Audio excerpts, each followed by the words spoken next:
In a digital world where freedom lives on our screens, responsibilities must live in our choices. Hello and welcome to Amplify, a platform where student voices meet real world experiences. We are Team Aryavart, proud students of Graduate School of Business, and today we bring forward a conversation that directly impacts the youth of the nation. Our topic for today is cybercrime, digital freedom, real dangers, and youth vulnerability. To guide us through this critical discussion, we are honored to have with us Additional DCP Rajesh Dhandotia sir, a senior officer renowned for his extensive work in cybercrime prevention and digital safety. Welcome, sir. We are truly honored to have you here. Sir, before we dive into the topic, we'd love to hear about your journey, how it began, and what drew you towards cybercrime enforcement. I was posted as a additional SP crime branch Gwalior. वहाँ एक incident हुआ था जिसमें कि एक family के द्वारा suicide कर लिया गया था और just because of the fact that कि वो साइबर फ्रॉड था उनके साथ एक न्यूड फोटो वीडियोज को सर्कुलेट किया जा रहा था और उससे वो ह्यूमिलिएट महसूस किया उन्होंने और उस ह्यूमिलिएशन की वजह से उन्होंने सुसाइड कर लिया. तो ये एक इम्पैक्ट था. एक फिर एक सेक्सटॉर्शन में एक लड़का फंस गया था. उसको लगा कि रियल टाइम रियल लड़की होगी वो और उसने वीडियो कॉल आया, न्यू वीडियो कॉल था, उसने कॉल को रिसीव किया. उसके बाद वो पैसे मांगने लगे, उसके पास पैसा था नहीं. He was hand to mouth actually वो स्टडिंग. तो उसने फिर सुसाइड कर लिया. तो ये चैट हिस्ट्री को जब मैंने देखा तब मैंने जाना कि वो विक्टिम है सेक्सटॉर्शन का. ये दो केसेस थे जिससे मुझे लगा कि अगर इन दोनों को ही मतलब एक फैमिली को और एक अगर स्टूडेंट को पता होता कि साइबर फ्रॉड है तो कभी भी सुसाइड नहीं करते. इनको अगर पता होता तो सुसाइड नहीं करते. तो पता कैसे चलेगा? ऑफिस में बैठ के तो नहीं चलेगा. तब फिर मुझे लगा कि मुझे इनके बीच जाना होगा. तो मैंने पहला एमआईटी कॉलेज ग्वालियर में पहला बेंच सेशन लिया था अप्रैल में 2022 में. तो वहां से लोगों के बीच जाना शुरू किया. फिर schools, college, association, groups, NGO सभी जगह जाना शुरू किया. फिर उसके बाद मुझे लगा कि क्राइम वहां होता है जहां आप रहते हो. तो अगर आप डिजिटल प्लेटफॉर्म पर हो तो क्राइम डिजिटल प्लेटफॉर्म पर होगा. तो सितंबर 2022 में फिर मैंने अपने ये जो social media platform Instagram and Facebook ये सारे क्रिएट किए. क्योंकि मुझे लगता था कि मैं एक अकेला जाऊंगा 250, 300, 500, 1000 स्ट्रेंथ होगी, 1500 स्ट्रेंथ होगी. इनको मैं इनको बता रहा हूँ, मैं इनको अवेयर कर रहा हूँ, लेकिन फिजिकली मैं कहाँ कहाँ जा पाऊंगा. तो बेटर ये है कि डिजिटल प्लेटफॉर्म पर फ्रॉड होता है तो वहीं जाकर इनको अवेयर करना होगा. तो फिर मैं ऑनलाइन प्लेटफॉर्म पर भी आ गया. ऑफलाइन भी रेगुलर जारी है और ऑनलाइन प्लेटफॉर्म पर आ गया. सितंबर 2022 मैंने अपने अकाउंट्स बनाए और 2025 में मैंने लिंक्डइन और यूट्यूब पर गया. पहले मैं फेसबुक और इंस्टाग्राम पर ही था और एक्स पर अभी ये 2025 में गया था. तो फिर इस तरह से फिर मैंने पॉडकास्ट करना शुरू किया, रील्स बनाना शुरू किया. क्योंकि रील अगर 1 मिलियन, 5 मिलियन, 10 मिलियन अगर वायरल होती है तो इट मीन्स इतने लोगों ने उसको देखा होगा. तो एटलीस्ट इतने लोग उसको समझ पाए होंगे, उस साइबर फ्रॉड से अपना बचाव कर पाए होंगे. तो that was the journey of as a cyber educator. और ये ग्वालियर से 2022 में शुरू हुआ था. बाकी मेरा 23 year of as a law enforcement agency में मेरा एक्सपीरियंस है. और this is the journey as a cyber educator. It's so great of you, sir. Thank you. Sir, it was truly inspirational to know your journey, how you spread the awareness about the cybersecurity. So, moving forward, what does digital freedom truly mean for today's youth from a law enforcement perspective, according to you? It is a vague word, digital freedom. Actually, first we have to understand what are the digital rights, what are the digital duties, Right. what we are having. So the point here is that हम हमेशा ये सोचते हैं freedom, और suddenly सबसे पहले at one point of view में ये समझना होगा कि हमारी ड्यूटीज भी क्या है. क्या हमारी ड्यूटी है कि कोई एक पोस्ट आता है उसको हमने कॉपी किया, पेस्ट किया, फॉरवर्ड किया. क्या कोई एक पोस्ट आता है इसमें हमने कमेंट कर दिया without knowing the fact that it is fake और it is real. Right. So the point here is that digital freedom है. बिल्कुल डिजिटल फ्रीडम को हमें ये समझना होगा. उससे पहले हमें डिजिटल लिटरेट होना होगा. The point here is that अगर हम देखेंगे तो इंडिया में all over the globe, not only in India, all over the globe हम सभी सोशल मीडिया प्लेटफॉर्म पर आ गए. और बिल्कुल और उसका यूज करने लगे, फ्रीक्वेंट यूजर हो गए। बट क्या हमें ये पता है कि how to use social media platform? ना हमें कोई पढ़ाया जाता, ना सिखाया जाता, ना स्कूल्स में, ना कॉलेज में, ना पेरेंट्स को भी, किसी को भी नहीं पता Right. कि हाउ टू यूज दैट। तो ट्रायल एंड एरर मेथड चल रहा है कि Exactly. हम कुछ करते हैं, ऑनलाइन शॉपिंग करते हैं, ऑनलाइन शॉपिंग में जब फ्रॉड हो जाता है तो फिर ऑनलाइन शॉपिंग की हम वेबसाइट को सर्च करते हैं, हम फ्रॉड से कैसे बचें, पर पहले हम ऑलरेडी ट्राई कर चुके होते हैं। Yes. So the point here is that first we have to be digitally literate. So once you are digitally literate, then you will able to find out what is your freedom, what is your boundaries on the digital platform.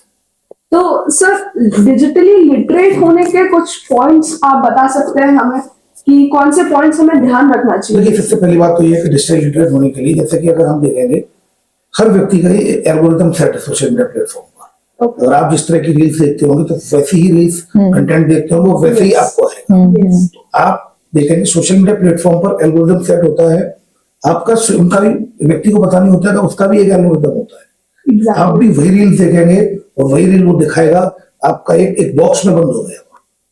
अब आप इधर उधर का कहीं कोई content नहीं देखेंगे, Right. कोई अवेयरनेस की अगर रील आ रही होगी तो आपका इंटरेस्ट ही नहीं होगा। The point here is that कि अगर ऑन एन एवरेज देखें ऑल ओवर इंडिया में, तो लगभग 55 to 60 crore social media users हैं।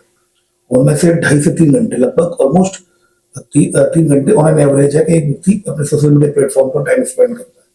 तो एटलीस्ट 10 to 15 मिनट्स आपको how to use this social media platform. Like cyber दोस्त एक प्लेटफॉर्म है जो I4C का, मेरे जैसे कई साइबर एजुकेटर्स हैं, उसके भी साइट पर जाकर, इंस्टाग्राम पर जाकर उसके अगर देखेंगे कौन सी रील बनाई है, क्या अपडेट आया है, साइबर दोस्त पर ही मिल जाएगा जो I4C का platform.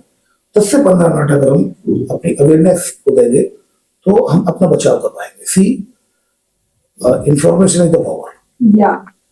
Knowledge is your power. अगर आपको नॉलेज नहीं है तो आप ठीक है, फिर आप कहीं भी यू आर वल्नरेबल, क्योंकि आप इतना टाइम स्पेंड कर रहे हैं। ये तो मैंने ऑन एन एवरेज बताया, उसमें सीनियर सिटीजन भी है जो कि यूज कर रहे हैं, लेकिन वो बहुत कम करते होंगे, यूथ ज्यादा कर रहे हैं। Right. ये तो एवरेज निकाला है मैंने कि 55 करोड़ में से। अगर आप ऑन एन एवरेज देखेंगे, यूथ का अगर एवरेज निकालेंगे तो मुझे लगता है 4 to 5 वोट तक जाएगा ये। तो ऐसे में यू आर वल्नरेबल, क्योंकि आप इतना टाइम स्पेंड कर रहे हो, क्योंकि 8 से 10 घंटे तो आप किसी ना किसी काम में व्यस्त रहते हो, सोते ही हो या फिर कॉलेज जाते हो, तो जो टाइम मिलता है आपको, तो अगर आप देखेंगे सबसे ज्यादा एक्टिविटी आपकी होती है सोशल मीडिया प्लेटफॉर्म पर। ये वल्नरेबल, अगर आप नहीं जानते हो कि अगर आप एक डिसिप्लिन सोशल मीडिया यूजर्स नहीं हो, तो आप ये मान के चलिए it's a matter of time, आप कभी भी ट्रैप हो सकते Right. So basically, it is the path from digital awareness. हैं। Yes, First, we need to be digital aware, and then we can be a digital literate person. Yes. The point here is that, see, अगर किसी को corona हो गया Hmm. तो आप उसका treatment करेंगे, उसकी वैक्सीन के लिए जाएंगे। तो vaccine part is the awareness part. Yes. Vaccine part is awareness part, क्योंकि ये ऑल ओवर द ग्लोब जाएगा। Right. और अगर आप किसी पेशेंट को ठीक करते हैं, तो पेशेंट को ठीक करना बेहतर है या वैक्सीन को डिस्कवर करना बेहतर है? ऑब्वियसली दैट्स द वैक्सीन, क्योंकि all over the globe it's a biggest challenge awareness is the only. Yeah. So, sir, do you believe that youth sometimes confuse between digital freedom and absence of accountability?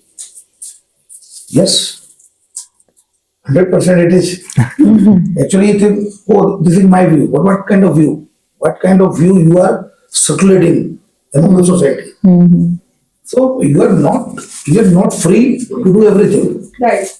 Whatever you are thinking, and you are implementing everything. It's not possible. There are certain limitations. For example, Indore police commissionerate में Santosh Kumar Singh sir के द्वारा एक preventive order जारी किया है। क्या preventive order है आपको पता है? ऐसा कोई भी कंटेंट जो कि विवादास्पद हो, अनलॉफुल हो, या किसी दो संप्रदाय के बीच वैमनस्यता पैदा करता हो, ऐसे कंटेंट को पेस्ट करना, उस पर कमेंट करना, उसको फॉरवर्ड करना, उसको लाइक करना, ये क्राइम की श्रेणी में आकर FIR रजिस्टर होती है। और हम थोड़ा कोई भी मैटर चल रहा है, डिस्प्यूटेड है, हमें लगता है कि हमारे रील बना देते हैं कि हमारे व्यूज ज्यादा बढ़ जाएंगे, फॉलोअर्स बढ़ जाएंगे, ये रील वायरल हो सकती है, कंटेंट इस समय काफी वल्नरेबल है, without knowing the fact what is behind that. Yeah. Yes. तो अगर हम इतने अवेयर हैं कि इस समय ये हमें पता है कि ये कंटेंट इस समय वायरल हो जाएगा, तो ये भी पता होना चाहिए कि उस कंटेंट की limitations, True. So we should know about the limitations also. Right. The consequences, basically, what it will be. Ultimately consequences you Yeah, have to- definitely, definitely. और मैं ये देख भी सकती हूँ कि आजकल का यूथ एक्चुअली वायरल होने के पीछे कई बार ऐसी गलतियां कर देते हैं कि जिस पे आवश्यक नहीं है उस चीज पे भी हम चले जाते हैं. When we are looking for results, then we always forget the process. Exactly. Yes, sir. Truly said. Tremendous Truly. line. So technology has given youngsters a strong voice, and even I also believe in that. So how can students use this freedom responsibly without crossing a legal or ethical boundaries? Well, first of all, आपको ये समझना होगा, this is the biggest and strong tool. Right. Definitely. अगर just for the example, जैसे मेरा example ही देखें, मैं 100, 200 या 1000 लोगों को मैं सेशन ब्रीफ कर रहा था, लेकिन जैसे मैं सोशल मीडिया प्लेटफॉर्म पर आया तो आप देखेंगे मोर देन 50 मेरी रील्स ऐसी भी मिलियंस क्रॉस की। It is the biggest tool. अगर हम पॉजिटिव डायरेक्शन में जाते हैं, अगर हमें पता है, अगर आप अपनी फील्ड में हैं, अगर आप बीबीए कर रहे स्टूडेंट्स हैं, आप कोई रिसर्च करते हैं, अगर आप कोई किसी टॉपिक पर डिस्कशन करते हैं, तो ये डिस्कशन, इवन हम जो डिस्कशन कर रहे हैं, हम केवल 5 लोग बैठे हुए हैं। ऑफलाइन हम 200-400 लोग इकट्ठा कर सकते थे, लेकिन आप ये देखेंगे कि ये कितनी स्ट्रांग वॉइस है कि कम से कम हम सब लोग अगर शेयर करेंगे तो मिनिमम 1 लाख से ज्यादा लोगों तक रीच पहुंचेगी। तो सोशल आउटरीच जो है वो Definitely. आपकी बड़ी स्ट्रांग बनती है अगर हम पॉजिटिव कंटेंट को लेकर जाते हैं। अगर हम जो सोसाइटी का जो पार्ट है, जिसमें कि सोशल मीडिया यूजर ही अगर हम समझे, तो सोशल मीडिया प्लेटफॉर्म को यूज कैसे करना है, डिसिप्लिन होने के क्या क्या तरीके हैं, हमें ऐसे कौन से एक्ट्स हैं जो हमें डिसिप्लिन बनाते हैं और एक हमें इफेक्टिव सोशल मीडिया यूजर बनाते हैं। तो ये अगर हम डिस्कस करके अगर हम इसको स्ट्रांगली अगर हम मैसेज सेंड करते हैं, देखिए सोशल मीडिया प्लेटफॉर्म से आपकी सोशल आउटरीच जबरदस्त बनती है। Right, sir. आप यू नेवर नो कि 1 मिनट में आप वायरल हो जाओगे, 1 मिनट में आपको कौन सा कंटेंट, पॉजिटिव कंटेंट अगर वायरल होता है तो सोचिए 10 लाख लोग तक अगर आपकी एक बात चली गई, तो it is the biggest medium, I must say the largest medium of sharing each and everything, of sharing each and everything which is discipline. Yeah, thus we need to be positive with the intent. Yes, positive content, and once you are aware, once you are literate, then you will be able to find out what is wrong and what is right. What do you Ujjwal? Thank you sir. What is the procedure to register a cyber crime? हम sir कई बार देखते हैं कि जैसे child helpline है 1060, इसी तरह की कोई साइबर क्राइम के लिए भी हेल्पलाइन है सर? Very good question. और सबसे इम्पोर्टेंट ये है कि मैं ऐसे लोगों को देखता हूँ, मतलब मैं ऑलमोस्ट 1100 सेशंस कर चुका हूँ इंक्लूडिंग पॉडकास्ट, और मैंने कई रील्स ऐसी बनाई हैं जो इवन जो 10 मिलियन गई 1930 वाली। तो लोग आते हैं मेरे पास कंप्लेंट करने, क्योंकि मुझे सबसे बड़ा एडवांटेज ये है कि क्राइम ब्रांच का एक पार्ट होता है cyber crime. Cyber crime is not crime branch, cyber crime is just a part of crime branch. Okay. Crime branch में बेसिकली हम ऑर्गेनाइज क्राइम के अगेंस्ट काम करते हैं, जैसे हम ड्रग्स के अगेंस्ट काफी काम कर रहे हैं इस बार इंदौर में, अभी भी एंटी ड्रग्स और ब्राउन शुगर भी पकड़ा है, जिस प्रेस नोट रिलीज किया। The point here is that हम ऑर्गेनाइज क्राइम के अगेंस्ट काम करते हैं। जैसे कई ड्रग्स होते हैं, या फिर आप देखें कोई सेंसेशनल कोई मर्डर या सेंसेशनल इंसिडेंट होता है, या फिर वेपन्स होते हैं, तो इसके खिलाफ हम काम करते हैं। इसमें एक साइबर क्राइम भी पार्ट है। तो मैं लगातार कई लोग आते हैं, तो मैं आई एम वेरी फॉर्चुनेट कि मैं विक्टिम से कनेक्ट हो पाता हूँ। विक्टिम्स आते हैं और 40 to 45 इंदौर क्राइम ब्रांच में आते हैं। जब ग्वालियर था तब 15 to 20 आते थे, तो विक्टिम को सुनता था। इतने लोग एजुकेटेड लोग हैं, हाई पोजीशंस पे हैं, इवन लॉ एनफोर्समेंट ऑफिसर्स को ही पता नहीं है कि where we have to report. It is very simple. 1930 national cyber helpline number है। आप घर बैठे 1930 पर कंप्लेंट करिए। आप जैसे ही कंप्लेंट करेंगे, उसका फायदा बताता हूँ कि बैक एंड पर एल्गोरिथम, बैक एंड पर एक मैकेनिज्म है। आप जैसे ही 1930 पर कॉल करेंगे, हमें पुश करना होगा, क्राइम ब्रांच से पुश होगी। जैसे ही पुश हो जाएगी, जिन अकाउंट में पैसा गया है ऑटोमेटिकली वो सब ब्लॉक हो जाएगा, तो पैसा वापस मिलने का चांस होगा। सो 1930 पर रिपोर्ट करिए। एक national cyber crime reporting portal है, www.cybercrime.go.in। ये रिपोर्टिंग पोर्टल है। कई बार ट्रैफिक होता है 1930 पे कनेक्ट नहीं हो पाता, you are in queue please wait, तो www.cybercrime.go.in एनसीआरबी का रिपोर्टिंग पोर्टल है। आप इस पर कंप्लेंट करिए। फाइनेंशियल फ्रॉड का 1930 पे करिए। और आपको लगता है कोई साइबर बुलिंग है या फिर कुछ इस तरह की आपकी फोटो फेक सोशल मीडिया से रिलेटेड कंप्लेंट है कि आपकी फेक फोटो वीडियो मॉर्फ करके न्यूड कंटेंट डाल के उसको आपको ब्लैकमेल किया जा रहा है या फिर फेक अकाउंट बना लिया है, तो उसके लिए एनसीआरपी का जो रिपोर्टिंग पोर्टल बताया मैंने www.cybercrime.gov.in, आप इस पर कंप्लेंट करेंगे तो डेफिनेटली आप घर बैठे बैठे कंप्लेंट कर सकते Okay. हैं। That is the point. Great sir. Sir in your journey so far what is one unique case जो आपने सॉल्व किया हो जिससे काफी लोग कुछ सीख सकते हैं? एक ऐसा केस है जिससे मैंने भी सीखा, जी। लोग भी सीख जाएंगे। हम्म। एक केस हुआ, डिजिटल वेस्ट का केस हुआ था, साइबर फ्रॉड का। जी। फिर हम कभी और किसी पॉडकास्ट में डिस्कस करेंगे डिजिटल वेस्ट क्या है। जी। तो फ्रॉड केस हुआ, I just joined as additional DCP crime branch Indore. एक केस हुआ, एक लेडी का डिजिटली अरेस्ट हुआ और लगभग 1.5 करोड़ के आसपास था, 1.5 करोड़। वो काफी काफी परेशान थी और वो सीरियस क्राइम हुआ। तो मैंने बोला कि डोंट वरी, मैं तुम्हें एश्योर करता हूँ एटलीस्ट 50% में रिकवरी आपकी करूँ। कंप्लेंट रजिस्टर की। उसके बाद मैंने इस केस को काफी प्रायोरिटी पे लिया। लगभग 20 से ज्यादा आरोपियों को उठाया ऑल ओवर इंडिया से जिन्हें अकाउंट में पैसे गए थे। 20 से अधिक आरोपियों को, क्रिमिनल्स को अरेस्ट किया और पैसा रिकवर बिल्कुल भी नहीं हुआ, क्योंकि वो अकाउंट्स थे, म्यूल अकाउंट्स थे जो स्टूडेंट से बनाए थे या फिर कोई मजदूर थे, उनके अकाउंट से उनसे कमीशन के लालच में उन्होंने अकाउंट्स खोले और उन अकाउंट से पैसा क्रिप्टो करेंसी में विड्रॉ करके क्रिप्टो करेंसी में कन्वर्ट हो गए, फाइनेंस ऐप के जरिए बाहर कंट्री में चला गया। तब मेरी समझ में ये आया कि मैं, तब फिर मुझे वो जो वैक्सीन और पेशेंट वाला जो ध्यान आया मुझे जी। कि जब पैसा बाहर ट्रांसफर हो रहा है and it is biggest challenge to recover money from south east Asian country जहाँ पर पैसा जा रहा है। Definitely. तो फिर मैं बेसिक्स पे आया। उस केस से मुझे लर्निंग मिली जी। कि गेट टू द बेसिक्स, लोगों को अवेयर करें, जागरूक करें, क्योंकि अगर पैसा एक बार निकल गया पैसे को रिकवर करना बहुत मुश्किल है। इस केस से न केवल मैं सीखा बल्कि लोगों को भी बहुत सीखने की जरूरत है कि अवेयरनेस इज द ओनली की। मैंने इस बात को बहुत अच्छे से जाना कि अवेयरनेस के अलावा और कोई अल्टरनेटिव, बेस्ट अल्टरनेटिव अवेलेबल नहीं है। तो मैंने अपना जो जो मूवमेंट, जो कैंपेन चल रहा था, उसको काफी इंटेंसिव किया। फिर मैं लगातार पॉडकास्ट किए, लगातार मेहनत की और इनफैक्ट मैंने 4 बुक्स भी लिखी हैं साइबर क्राइम को लेकर, और ये 2 सालों में लिखी हुई है। तो फिर मुझे समझ में आया कि अवेयरनेस इज द ओनली की।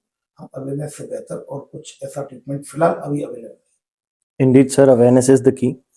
Sir how has cyber crimes changed? अब सर एआई भी आया है, तो using AI how have the cyber crimes evolved with time? Not बहुत ज्यादा तो नहीं है जी। शुरू हो गया है, जैसे इम्पर्सोनेशन कॉल्स आते हैं, आपको आपके पापा का ही कॉल आएगा, वॉइस भी पापा की Yeah, होगी, yeah. नंबर भी पापा का ही होगा, अच्छा। कॉल भी पापा का ही होगा, वॉइस मतलब तुम्हारे फादर की होगी। मॉड्यूलेट अगर वीडियो कॉल किया गया तो वीडियो कॉल कोई फादर, ओके। बट वो नहीं होगा। सर इस तरह के कॉल्स के लिए वॉइस मॉड्यूलेशन के तहत इन्होंने मोबाइल पर कॉल किया तो वॉइस मॉड्यूलेशन है। मुझे पता नहीं कि अगर कोई सोशल मीडिया प्लेटफॉर्म पर कहीं भी वॉइस 30-40 सेकंड की भी होगी तो उससे वॉइस मॉड्यूलेशन से बिल्कुल आवाज वो हो जाएगी। Okay. के जरिए स्पूफ कॉल के जरिए जो नंबर तुम्हारे पिता का है, फादर का है, वो कॉल, वो नंबर आ जाएगा डिस्प्ले पे। और वीडियो कॉल, जैसा कि मैंने बताया, डीप फेक बनाया जा सकता है उसका, एआई का यूज करते हो डीप फेक वीडियो, वो बहु लगभग मिलेगा, क्योंकि आप में शंका नहीं है। ये आप शंका करोगे, आप देख रहे हो कि आई ब्लिंक नहीं हो रही है, थोड़ा सा स्टडी तब समझ में आएगा कि ये डीप फेक का बना हुआ। बट जनरली आप जल्दबाजी में होते हो, वीडियो कॉल से काटा, एकदम काट दिया, जी। अरे यार वो नेटवर्क नहीं मिल रहा, तू फटाफट जल्दी से कर, तू बात कर, मम्मा से बात करके फटाफट पैसे डलवा, तो मैं तुझे बताता हूँ क्या मैटर। तो the point here is that कि एआई का यूज है, लेकिन अगेन जब आप कॉल बैक करोगे उस नंबर पे तो सही नंबर पे जाएगा। स्पूफ कॉल को आइडेंटिफाइड करने का तरीका है कि आप जब कॉल करोगे अपने पापा के नंबर पे तो उस कॉल पर नहीं जाएगा, बल्कि अपने फादर के ओरिजिनल नंबर पे जाएगा, तो verify Okay. हो जाएगा। तो अल्टीमेटली ऑनलाइन प्लेटफॉर्म पर वेरिफिकेशन ही तो ओनली की। आप वेरीफाइड करिए फिर आगे बढ़िए, वेरीफाइड करिए फिर आगे बढ़िए। So that is the point. Tremendous answer, sir. Sir, we have seen that majority of the cyber crimes revolve around young people. तो सर ऐसे क्या 2-3 कॉमन क्राइम्स है जिसमें यंग लोग फंसते हैं, और उससे प्रिवेंट करने के लिए क्या कुछ यूथ के लिए मेजर्स तो ले हम सकते बता, हैं? यूथ के लिए जो सबसे जो इम्पोर्टेंट है, ऑनलाइन शॉपिंग में फंसते हैं। ओके। वो वेबसाइट को आइडेंटिफाइड नहीं करते। हमारी आदत क्या है कि हम सबसे पहले शॉपिंग कर लेंगे, उसके बाद जब ऑर्डर नहीं आया फिर चेक करेंगे क्या सही थी गलत थी। तो हम चेक बाद में करते हैं, पहले ऑर्डर दे देते हैं। जी हम बहुत जल्दबाजी में रहते हैं, किसी भी ऐप को डाउनलोड करते हैं फटाफट, घूम क्यों नहीं रहा हो, जल्दी से ऐप डाउनलोड हो जाए। जी और वो अनफॉर्चुनेटली हम ऐप डाउनलोड करते हैं, परमिशंस को पढ़ते नहीं, वो कहते हैं कंफर्मेशन आपसे मांग रहा है, अब वो क्या ये एक्सेप्ट एग्री कंटिन्यू करते हैं। ये जो जल्दबाजी में जो यूथ है, उसको हर चीज फटाफट चाहिए, एक क्लिक में सारी चीजें चाहिए, बिल्कुल अवेलेबल है, पर वो क्लिक सेफ है या अनसेफ, ये तो वेरीफाई Correct. करो। तो दैट इज द पॉइंट। यही कहना चाहूंगा, 2 से 5 मिनट एटलीस्ट हम दें, सारे सिक्योरिटी फीचर्स को अपडेट करें। कोई भी अगर लेटेस्ट अपडेटेड वर्जन आता है, चाहे व्हाट्सएप का हो चाहे इंस्टाग्राम का हो, उसको डाउनलोड करें। इसके अलावा फायरवॉल जो है, फायरवॉल को उनको अपडेट करें, एंटीवायरस सॉफ्टवेयर को अपडेट करें, password time to time change करें, 3 to 4 months में अल्फा न्यूमेरिक बनाए पासवर्ड, और 2 स्टेप वेरिफिकेशन करें। ये कुछ ऐसी छोटी छोटी सी चीजें हैं जिनको अगर हम इम्प्लीमेंट करेंगे तो अपने सिक्योरिटी थ्रेट्स को मिनिमाइज कर पाएंगे। Remember, minimise. Minimise. Take it forward Shivangi. Sir we all know कि आजकल का यूथ कितना ज्यादा डिजिटली स्मार्ट है, बट येट बहुत सारे यंग लोग हैं जो हमेशा विक्टिम बनते हैं बहुत फ्रीक्वेंटली। तो आपके हिसाब से अवेयरनेस और वनरेबिलिटी में इतना गैप क्यों है? देखिए, सबसे पहली बात तो है कि yes, users are the smart, काफी स्मार्ट है, काफी चीजों को यूज कर लेता है, लेकिन hackers are more than smart. वो आपको आउट स्मार्ट कर देते हैं, यूथ है डेफिनेटली ना, उनको आउट स्मार्ट कर देते हैं। Definitely sir. Point here is that वो जानते हैं उनका फोकस आपको आपके साथ स्कैम करना है, और आपका फोकस केवल यूज करना है at that point of time. Unknown friend request आई, एक्सेप्ट कर ली, लड़की का प्रोफाइल है, बात करते रहे, हाय हेलो, पता नहीं चला कि वो लड़की है कि लड़का। Ultimately at one point of time you realise जी sir. They are conscious, scammers are conscious. तो जो आपको टारगेट कर रहे हैं, they are focused, and youth are not focused. He just a user, और यूजर में उसको पता ही चलता वो कब यूज हो गया। True. He is using social media platform, but some time वो खुद उसका यूज हो जाता है इसके बाद। Definitely sir, that was an insightful explanation. Sir, जब हम वनरेबिलिटी की बात करते हैं तो एक और बहुत इंपॉर्टेंट पॉइंट सामने आता है कि बहुत सारे स्टूडेंट्स हैं जो हेजिटेट करते हैं बिकॉज ऑफ फियर, एम्बैरेसमेंट या सोशल प्रेशर की वजह से, कि मतलब how do they don't report things and they are very afraid, जबकि वो सफर कर रहे होते हैं फिर भी they are very afraid to seek help. तो what would you like to say on that? Well, सबसे पहले तो मैं ये कहना चाहूंगा कि blackmail is a 2 way process, it's not one. अगर मैं आपको ब्लैकमेल कर रहा हूँ, तो मैं जब तक आपको ब्लैकमेल नहीं कर पाऊंगा जब तक आप ब्लैकमेल नहीं होंगे। डेफिनेटली पहला डेफिनेटली। पॉइंट। दूसरा पॉइंट मैं आपको बताना चाहूंगा, जितना एक्सपीरियंस है मेरा लाइफ का, तो साइबर क्राइम में भी मैंने देखा, आप एक बार ब्लैकमेल होते हो, अगर वहीं खत्म हो जाए तो चलो ठीक भी, आप ब्लैकमेल हो जाओ, और वो आप बार बार ब्लैकमेल होते रहते हो, स्टेप बाय स्टेप बढ़ता चला जाता इट्स अ लूप देन। है। हाँ, तो ऐसी विशियस साइकिल आ जाती है कि ना आप निकल पाते हो। The best way is that sharing is caring. Remember, sharing is caring. First step पर ही रिपोर्ट करें। और मैं आपको बता दूं, सीक्रेसी को मेंटेन किया जाता है, तो कई ऐसी चीजें होती, प्रॉब्लम्स होती है, जिनको शेयर करने से कहीं ना कहीं सोशल ह्यूमिलिएशन महसूस होता है। मैं आपको इस पॉडकास्ट के माध्यम से कहना चाहूंगा कि depend on the nature of the complaint. कई कंप्लेंट ऐसी होती है जो कि ह्यूमन डिग्निटी, उस पर्सन की डिग्निटी से रिलेटेड होती है, डेफिनेटली वो शेयर नहीं होती है। ऐसी कई केसेज आपने कभी आपने क्राइम ब्रांच में न्यूज तो पढ़ी होंगी आप, डेफिनेटली जब आप पॉडकास्ट करने आए तो मेरे पेज पे भी गए होंगे आप लोग। आपने कभी कोई ऐसा आइडेंटिफिकेशन देखा कि इस व्यक्ति के साथ सेक्सटॉर्शन हो गया या फ्रॉड में फंस गया? इंस्टेंस से ही देखे होंगे कि एक बार ऐसा हुआ, फंस गया, बट आइडेंटिफिकेशन रिवील नहीं की जाती है। जी आई एश्योर यू और द यूथ कि आपका जो फर्स्ट स्टेप होना चाहिए, तुरंत रिपोर्ट करें और आपकी सीक्रेसी को मेंटेन किया जाएगा। Don't worry. So that was really important for the reassurance of the students. So what are the basic cyber safety habits that every college going student or the youth must adopt to, for the digital protection and digital identity?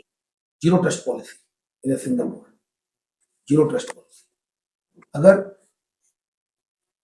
मेरे पास किसी लड़की का मैंने unknown friend request आई, hello how are you, या लड़के का आया हेलो हाउ आर यू, तो बिना जीरो ट्रस्ट पॉलिसी, आपको ट्रस्ट नहीं करना है। आप सोशल मीडिया प्लेटफॉर्म यूज कर रहे हैं, offer iPhone 17 just 1 lakh, just 1 click away from 1 lakh में, जी without GST and all that वो करेंगे। तो आप समझ जाए जीरो ट्रस्ट पॉलिसी है। मैं उस एड पर ट्रस्ट नहीं करना। कॉल आता है कि आई एम हेलो, मैं सीबीआई से बोल रहा हूँ और आपका ये आधार कार्ड का यूज गलत यूज हुआ है और आपका ये बैंक अकाउंट में जो अकाउंट नंबर ये है ना पीएनबी का आपका अकाउंट है, आपको पता है कि हाँ अकाउंट है, आपका ये नंबर अकाउंट नंबर, हाँ आपके अकाउंट में पैसा आया है मनी लॉन्ड्रिंग का और आपके खिलाफ एफआईआर रजिस्टर्ड है। Zero trust policy. मैं किसी पर विश्वास नहीं करता, अनदेखा अनजाना, जिसको मैं नहीं जानता हूँ उसको ट्रस्ट नहीं करूंगा। इनफैक्ट अगर मैं जानता भी हूँ तब भी वन स्टेप वेरिफिकेशन करूंगा, मैं उसको कॉल करूंगा। हो सकता है कि मेरी फ्रेंड का व्हाट्सएप हैक हो जाए, उससे मैसेज आ जाए, मैं उसको जानता भी हूँ, सुबह गुड मॉर्निंग भी हुई है, लेकिन तब भी ट्रस्ट नहीं करूंगा। मैं कॉल बैक करके पहले वेरीफाई करूंगा क्या तुमने ये मैसेज भेजा है, तुमने ये एपीके फाइल भेजी है। तो in just one word, zero trust policy is the only. Definitely, sir. जी। Dhwani, take it forward. Sir, after handling numerous cybercrime cases, what is one mindset shift that today's youth must adopt? Yeah, what would you like to say the youth? Prevention is protection. Awareness is the protection. Only the awareness is the key. Okay. Time to time modus operandi change होती है scammers की, लेकिन अगर हमारे basics clear है तो हमें formula set करना है और कोई भी हो, बेसिक्स हमें बहुत मजबूत करने होंगे। That is only awareness. हमें बहुत अच्छा एग्जांपल देता हूँ तुम्हें। आईफोन इंडिया में कब लॉन्च हुआ? 2008। कितने साल हो गए उसको लॉन्च हुए? 17 साल। 17 हो गए। जी। कौन सा मॉडल लॉन्च किया उन्होंने? 17. 17 ईयर्स उनको हो गए। बड़ी इतनी बड़ी मार्केट कॉर्पोरेट कंपनी को भी स्टैंड करने के लिए मार्केट में हर साल वो अपने आप को अपडेट और अपग्रेड करती है। ठीक उसी तरह हर यूथ को, हर स्टूडेंट को, हर व्यक्ति को हमेशा अपने आप को अपडेट करना चाहिए। डेली कहीं ना कहीं अपनी पर्सनैलिटी में वैल्यू ऐड करते रहना चाहिए, जी। क्योंकि अगर आप अपडेट और अपग्रेड नहीं रहेंगे तो आप खो जाएंगे। You have to be update and Thank you so much, sir, for sharing your valuable insights today. This conversation has reminded us that digital freedom must always be balanced with awareness and responsibility. On behalf of Team Aryavart, we, the students of Graduate School of Business, I, Dhwani, Ujjwal, Shivangi, and Priyanshi, we sincerely thank Sir for guiding us. Thank you and stay safe online. Below Sanjay.